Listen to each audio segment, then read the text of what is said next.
Dear students, এসো আমরা শিখি চ্যানেলে তোমাদের সবাইকে স্বাগত জানাই। আমি Sanchita Hazra, MSc in physical chemistry. তোমাদের ওয়েস্ট বেঙ্গল বোর্ডের অন্তর্গত বিভিন্ন ক্লাসের অঙ্ক, পরিবেশ, ভৌতবিজ্ঞান, ইংরাজি বিষয়ে পড়ার জন্য আমি সহযোগিতা করে থাকি। তাই যারা যারা চ্যানেলটি এখনো সাবস্ক্রাইব করোনি তারা ভিডিও শুরু করার আগে অবশ্যই চ্যানেলটিকে সাবস্ক্রাইব করে দাও ও পাশে থাকা বেল বাটনে ক্লিক করো, যাতে ভিডিও আপলোড করার সাথে সাথে তোমাদের কাছে নোটিফিকেশন চলে যায়। ভিডিওটাকে কমপ্লিট করার পর অবশ্যই ভিডিওটাতে একটা লাইক করবে ও তোমাদের বন্ধুদের সাথে ভিডিওটা শেয়ার করে দিও, যাতে এই ভিডিওটা দেখে তারাও উপকৃত হতে পারে। তো চলো ভিডিও শুরু করা যাক।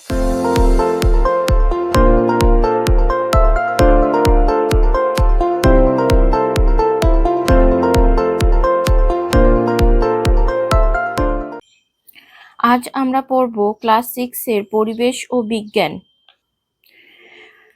পরিবেশ ও বিজ্ঞান বইটির চ্যাপ্টার 1 এবং চ্যাপ্টার 2 আমাদের অলরেডি কমপ্লিট করা হয়ে গেছে। সেই ভিডিও আমি আপলোড করে দিয়েছি। যারা যারা দেখোনি তারা অবশ্যই ডেসক্রিপশনে থাকা প্লেলিস্ট থেকে দেখে নিও। এবং ওই সমস্ত চ্যাপ্টার থেকে যদি তোমাদের কোনো কনফিউশন থাকে বা কোনো কোশ্চেন জানার থাকে, তাহলে অবশ্যই তোমরা এই ভিডিও ডেসক্রিপশনে প্রশ্নগুলো কিন্তু দিতে পারো। আজ আমরা পড়ব চ্যাপ্টার 3, মৌলিক, যৌগিক ও মিশ্র পদার্থ। তার মধ্যে প্রথমেই রয়েছে ধাতু ও অধাতু। আচ্ছা, সব চ্যাপ্টারে শুরুর মতোই বলে দিই যে লাইনগুলো আমি দাগ দিয়ে রাখবো সেই লাইনগুলো কিন্তু ভালো করে মুখস্থ করতে হবে। তার মানে এই না যে বাকি লাইনগুলো পড়বো না, প্রত্যেকটা লাইনই কিন্তু ভালো করে রিডিং পড়তে হবে। আর যে লাইনগুলো আমি দাগ দিয়ে রাখবো সেগুলো মুখস্থ করতে হবে। আমাদের আচ্ছা, প্রথমে রয়েছে পদার্থ কাকে বলে। কি লেখা আছে? আমাদের চারপাশে আমরা যে জিনিসগুলোকে দেখতে পাই সেগুলোকে আমরা সাধারণভাবে বস্তু বলি, আর ওই বস্তুর মধ্যে যে উপাদান আছে তা হলো পদার্থ। তাহলে এখান থেকে দুটো প্রশ্ন হবে, বস্তু কাকে বলে, পদার্থ কাকে বলে। ঠিক আছে, এবার পদার্থের আবার তিনটে ভাগ রয়েছে: কঠিন পদার্থ, তরল পদার্থ, গ্যাসীয় পদার্থ। কঠিন পদার্থ কোনগুলো? লোহা, প্লাস্টিক, এগুলো হলো কঠিন পদার্থ। জল, সর্ষের তেল, কাশি সিরাপ, এগুলো হলো তরল পদার্থ। আর বায়ুতে যেমন বিভিন্ন গ্যাসীয় পদার্থ মিশে আছে, ধূপের গুঁড়ো, গাড়ির ধোঁয়া, বিভিন্ন গ্যাসের সঙ্গে মিশে আছে বিভিন্ন কঠিন কণা। তাহলে দেখা যাচ্ছে পদার্থের অবস্থা নানা ধরনের হতে পারে, কঠিন, তরল ও গ্যাসীয়। আর সেখানে যে ছকটা রয়েছে, আঘাত করলে ঢং করে শব্দ হয়, বাগানো যায় ও পাতলা পাতে পরিণত করা হয়। এইগুলো তখনই হবে যদি সেটা কোনো ধাতব বস্তু হয় বা ধাতব পদার্থ হয়। ধাতুর তৈরি কোনো জিনিস হলে তখন কিন্তু এরকম ঠং করে আওয়াজ হয়। ধাতুর তৈরি জিনিস তোমরা দেখবে বাড়িতে যে বাসনপত্র থাকে বা তামার যে পুরোনো দিনের যে বাসনপত্র, ঠাকুরের বাসনপত্র, এই সব কিছুতে কিন্তু কোনো কোনো কিছু দিয়ে আঘাত করলে কিন্তু শব্দ হয়। আর আঘাত করলে কোনো রকম শব্দ হয় না, গুঁড়ো হয়ে যায়। সেটা কি মাটির জিনিস হলে, কাঁচের জিনিস হলে এরকম তো হয়।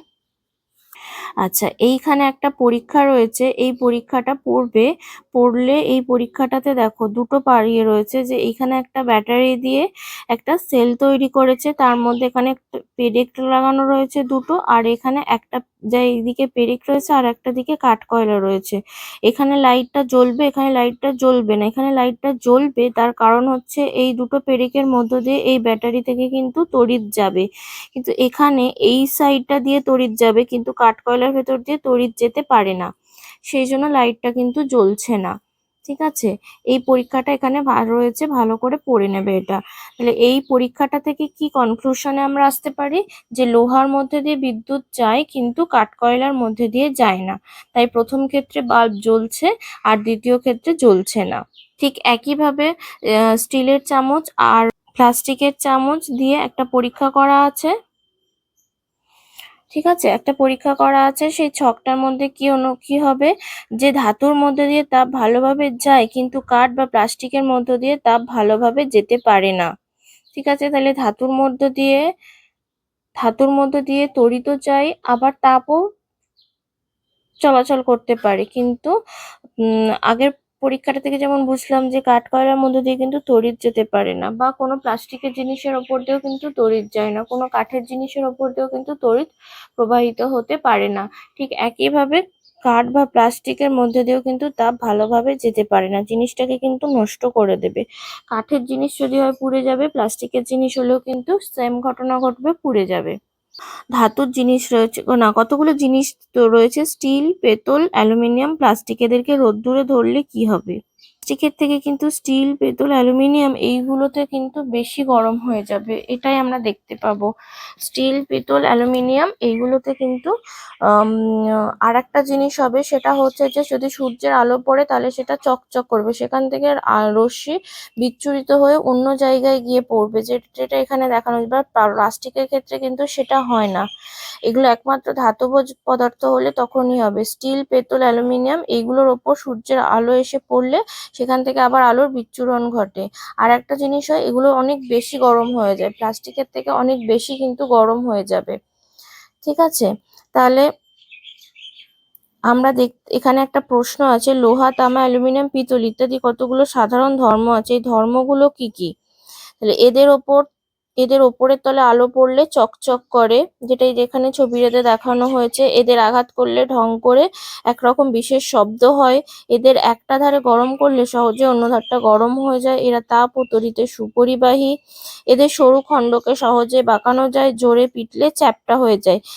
এটা কিন্তু ইম্পর্টেন্ট, এই 5টা পয়েন্ট। ঠিক আছে, পড়ে রাখবে। আচ্ছা, এরপর বলেছে যে এই কারণে লোহা, তামা, অ্যালুমিনিয়াম ইত্যাদি পদার্থগুলো হলো ধাতু। তাহলে এটা একটা ধাতুরও বৈশিষ্ট্য বা ধর্ম বলতে পারি। ধাতুর ধর্ম বা বৈশিষ্ট্য বলতে আমরা এই 5টা পয়েন্টকে তুলে ধরতে পারি। আর কাঠকয়লার মতো পদার্থ হলো অধাতু। ধাতু সাধারণত কঠিন, পারদ ধাতু হলেও তরল। আর অধাতুগুলো কঠিন, তরল বা গ্যাসীয় হতে পারে। তবে গ্রাফাইট অধাতু হলেও তাপ ও তড়িতে সুপরিবাহী। হীরে অধাতু হলেও তাপে সুপরিবাহী। এটা মুখস্থ রাখবো, শর্ট কোশ্চেন হিসাবে আসতে পারে। ঠিক আছে, যে গ্রাফাইট, হীরে এগুলো কিন্তু সব অধাতু, এগুলো কিন্তু ধাতু না। তাও গ্রাফাইট কিন্তু তাপ ও তড়িতে সুপরিবাহী, যেটা একটা ধাতুর বৈশিষ্ট্যের মধ্যে পড়ে, সেটা গ্রাফাইটের মধ্যে রয়েছে। আর হীরেও অধাতু হলেও তাপে সুপরিবাহী। অবশ্যই এগুলো কিন্তু মুখস্থ রাখবো, শর্ট কোশ্চেন হিসাবে আসতে পারে। নেক্সট রয়েছে বিশুদ্ধ পদার্থ কাকে বলে, মিশ্র পদার্থ কাকে বলে।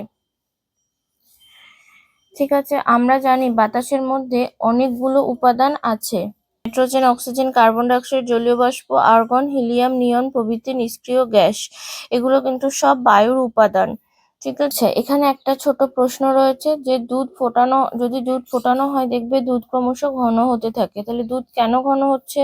না, দুধের মধ্যে যে জলটা থাকে, দুধের মধ্যে তো কিছু পরিমাণ জল থাকে, সেই জলটা তাপের প্রভাবে জলীয় বাষ্প রূপে ওপরে উঠে যাচ্ছে, দেখবে ধোঁয়ার সৃষ্টি হয় ওপর দিকে। সেই সময় যদি দুধের যে জায়গাটাতে তুমি গরম করছো তার উপরে যদি কোনো ঢাকা দেওয়া হয়, দেখবে সেখানে বিন্দু বিন্দু জলকণা জমে গেছে।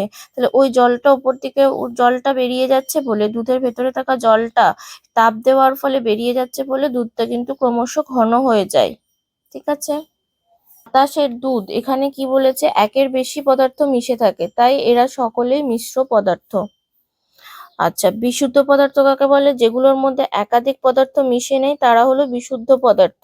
আচ্ছা, এই সবকটা ডেফিনেশন তোমাদেরকে কিন্তু এই চ্যাপ্টারটার যে ভিডিওতে আমি শেষ করব, সেই ভিডিওর শেষে কিন্তু আমি বিস্তারিত আলোচনা করে দেবো এই ডেফিনেশন গুলো। এখানে তো খুব ভালো করে ডেফিনেশন গুলো নেই, প্রথমে বইটা পড়ে নেব, তারপর আমরা ডেফিনেশন গুলো পরীক্ষায় যদি আসে যখন কি লিখতে হবে সেটা আমরা কিন্তু এই চ্যাপ্টারটার লাস্ট যে ভিডিওটা হবে সেই ভিডিওতে কিন্তু বলা থাকবে।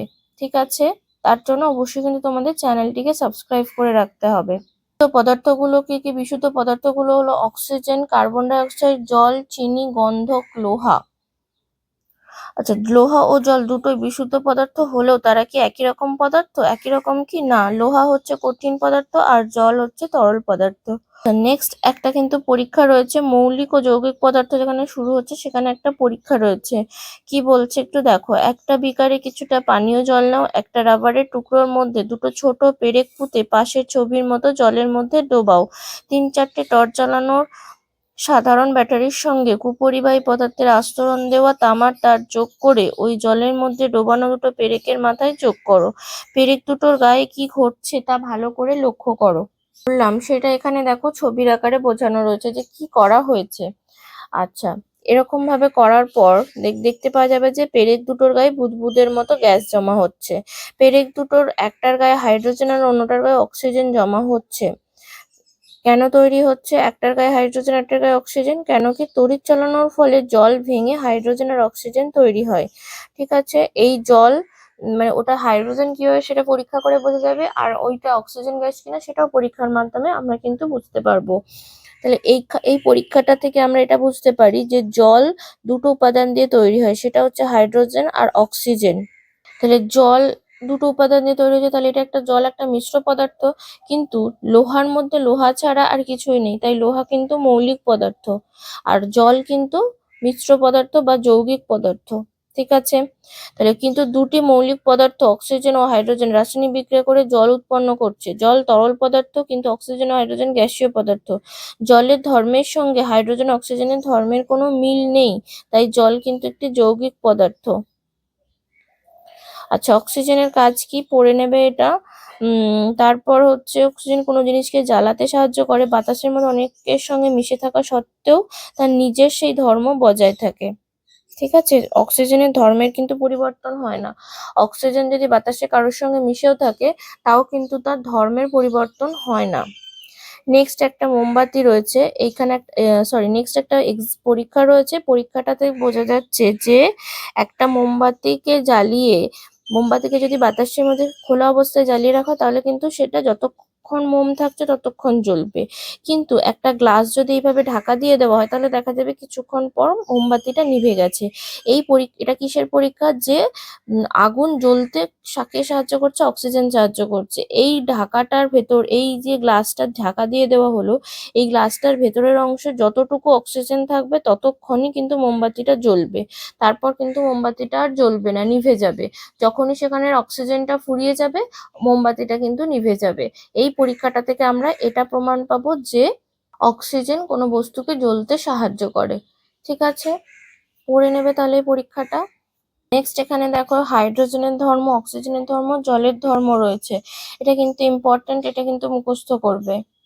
ঠিক আছে, বলে দেওয়ার কিছু নেই। তাহলে এই এত কিছুর মধ্যে থেকে আমরা বুঝলাম যে জল হচ্ছে একটা যৌগিক পদার্থ বা একটা যৌগ। কেন না এখানে দুটো মৌলিক পদার্থ মিশে রয়েছে, হাইড্রোজেন আর অক্সিজেন।